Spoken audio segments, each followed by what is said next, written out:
I'm looking after you this afternoon, Anthony Woolley, so I'm the chair for the afternoon session. And if you were here all morning, you would have heard me on an earlier panel. And I introduced myself as Head of Business Development for Onera, as I am. I'm also I have the privilege of being the co-chair of an initiative I wanted to talk to you a little bit about, which is the GBBC Global Finance Private Markets Steering Group.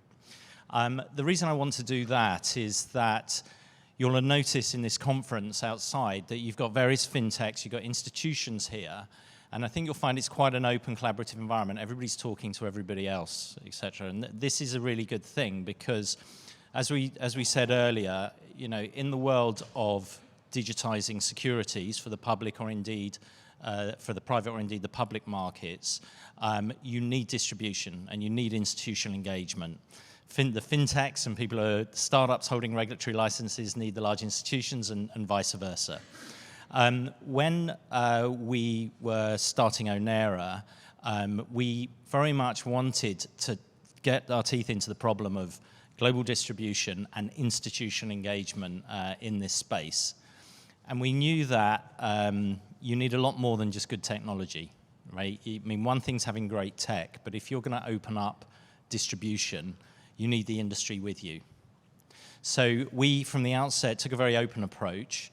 And in fact, the distribution layer that Onera is working with, we worked with this industry group to donate the protocol that makes this distribution layer open source. So it's open source specifications for distribution. And this started really 2 years ago.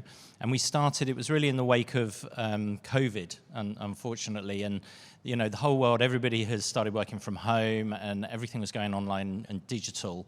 And we actually distributed an article that said, you know, what can we do as the industry, now everything's going digital, to take finance, the private markets digital.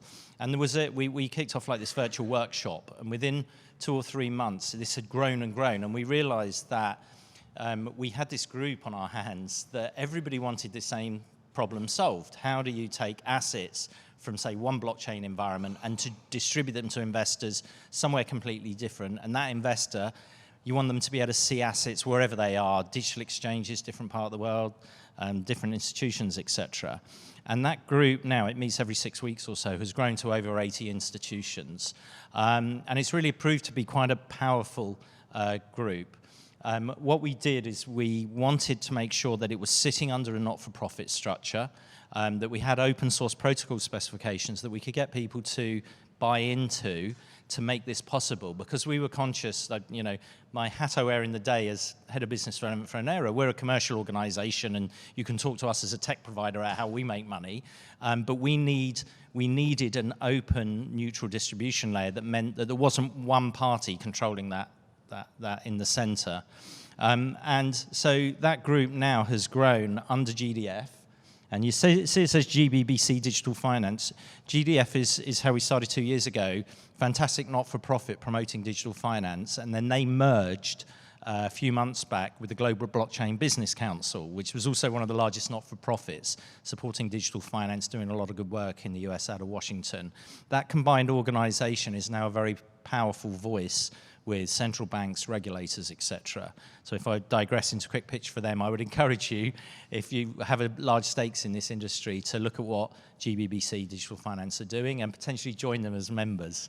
But the group that I chair under that, focused on the private markets, actually we welcome people to that. They don't have to be members, but if they want to get more deeply involved, then they do.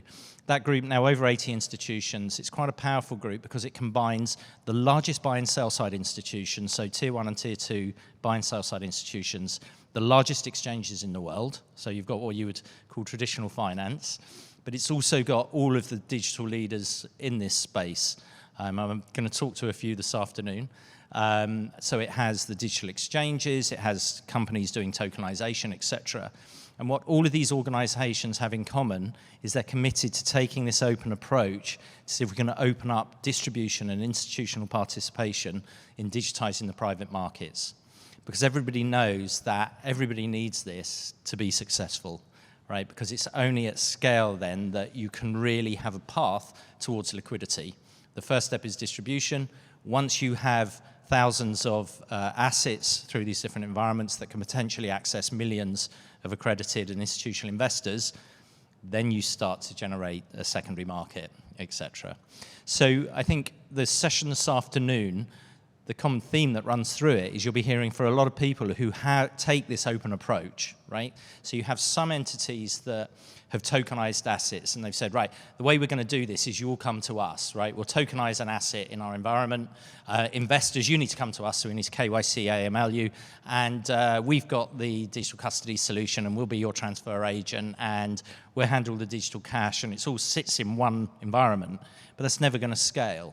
So you'll find that some of the conversations we're having this afternoon, people know that you have to take a more open approach to be able to say, no, actually, you need to be able to decouple the asset from the investor. You need to be able to say, have an asset in one blockchain and pay for it using digital cash sitting somewhere else, etc. So I think if there's a theme running through this, it's the mindset of the parties that you'll hear from this afternoon, and their view that we all need to work together to open up distribution if we're really going to take really what is the largest market on the planet, the private markets, right? Take it online. You know, I made a comment this morning, right? Crypto is actually quite retail and quite niche, right? It's only a couple of $1 trillion market value. We're talking about tens of trillions of dollars potential value that can be unlocked if this can be taken online.